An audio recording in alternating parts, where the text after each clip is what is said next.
మీ business విస్తరించాలనుకుంటున్నారా? మార్చి 16-17న హైటెక్స్ లో franchise India biggest ఫ్రో expo.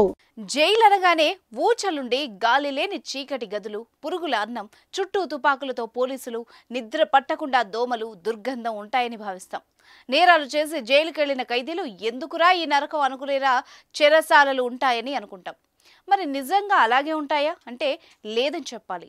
Jail జీవితాన్ని స్వర్గంలా భావిస్తున్నారు పలువురు ఖైదీలు. ఈ విషయాన్ని ఏకంగా ఓ హత్య కేసులో శిక్ష అనుభవిస్తున్న ఖైదీనే స్వయంగా చెప్పడం సంచలనం సృష్టిస్తోంది.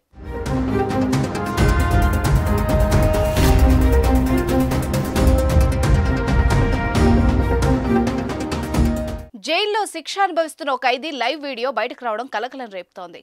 హత్య కేసులో నిందితుడైన ఒక యువకుడు బరేలీ సెంట్రల్ జైల్లో ఉండగా జైలు జీవితం స్వర్గంలా ఉందని చెప్పాడు.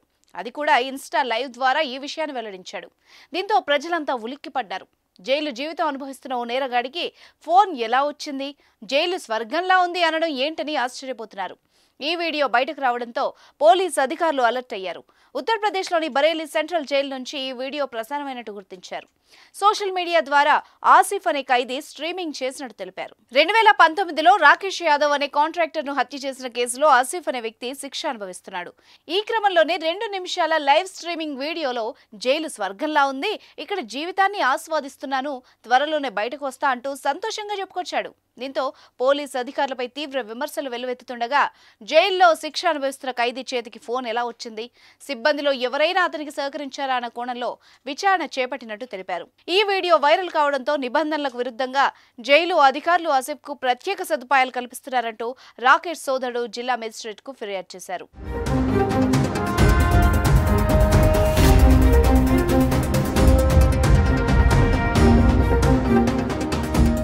జైలు జీవితం అనుభవించాలని ఎవరు కోరుకోరు. జైలు అంటేనే భయపడి తప్పు చేయాలన్న ఆలోచన ఉన్నా దాన్ని విరమించుకుంటారు.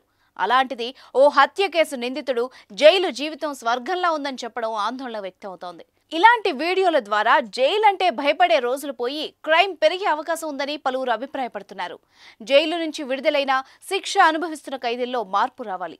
ఎందుకు తప్పు చేశావన్న ఆలోచన రావాలి. ఒక్కసారి జైలుకెళ్ళి వచ్చిన ఖైదీ అటు వైపే చూడకుండా చూసే బాధ్యత అధికారులదే.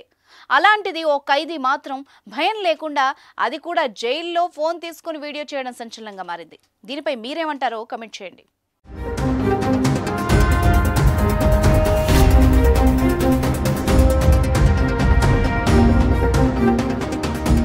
సుమన్ టీవీలో మీ పర్సనల్ అండ్ బిజినెస్ ప్రమోషన్స్ కోసం కింది నెంబర్కి కాంటాక్ట్ చేయండి.